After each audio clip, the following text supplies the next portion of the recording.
তো সবকে জোহার। তো আশা করছি সবকাই তোমরা ভালো আহি, তো ময়ও ভালো আহি।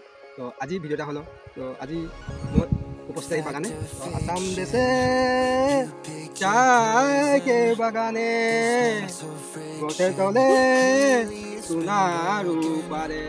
তো আমি বাগানে উপস্থিত আহি, বাগানে পা তুলতে নাই ন হাঁকতে আহি, মুই আহি ঢেকে শাক তুলতে চল। তো এইটা লাগে আমাদের ঢেকে শাক আর কোচ শাক বাড়ি দেখা পাচ্ছি। তো এয়া আমাদের মিনি আর মোর ভনী রেডি হয়ে গেল তুলতে কারণে। পানি পুরা তথাপি ঝপং ঝপং যায় ওরা ঢেকে শাক তুলতে মাছ ধরে করাই জানে। তো এখন ওরা রেডি, তো ময়ও এখন নামে যাবো শাক তুলতে। রাস্তা কই? তো তোরা এন্ডিংটা দেখবি, ভিডিওটা ভালো লাগলে লাইক করবি, কমেন্ট করবি। আর গানটা তো মোর তো কি মাত বলে ওটা ওরকম আওয়াজটা, তো বেশ তো গানটা কিন্তু ভালো হয়েছে বাৰু, আওয়াজটা ভালো হয়, গানটা কেটে লাগে। কিন্তু তোরা তো ফাইনালি ইমানটা শাক পাইছি, ইমানটা শাকে কী হবে? তো আরও আগুয়াই যাচ্ছি আমরা শাক তুলতে গেলে। এদিকে বহুত জঙ্গল, হয়তো বাঘও থাকতে পারে আর অন্য কিবা।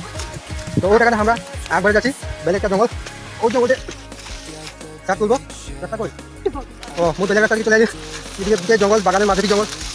আশা করছি আমাদের বাগানের মেঞ্জাগুলো অলপ জলদি জলদি সাফা করে দিও, যাতে আমরা সুবিধা পাবো, বাগানের মানুষরা পাত তুলতে সুবিধা পাবে। নহলে ইমান জঙ্গলের মাঝে মানুষ কম কাম করবে, পাতা তুলবে। আচ্ছা ঠিক আছে, আর দেখাই তোদেরকে ঢেকে শাক। ইমানে শাক শাক মানে এক ভাজি মানে একজনের না হবে, তো মতো নাই হবে। আর ঘরে ফ্যামিলি আয় ওরা কি খাবে। তো আগে যাচ্ছি, নেক্সট ভিডিও দেখে থাকি। তারপরে শাকটা তোলা হয়ে গেল, এখন শাকটা বানাবে কিসে?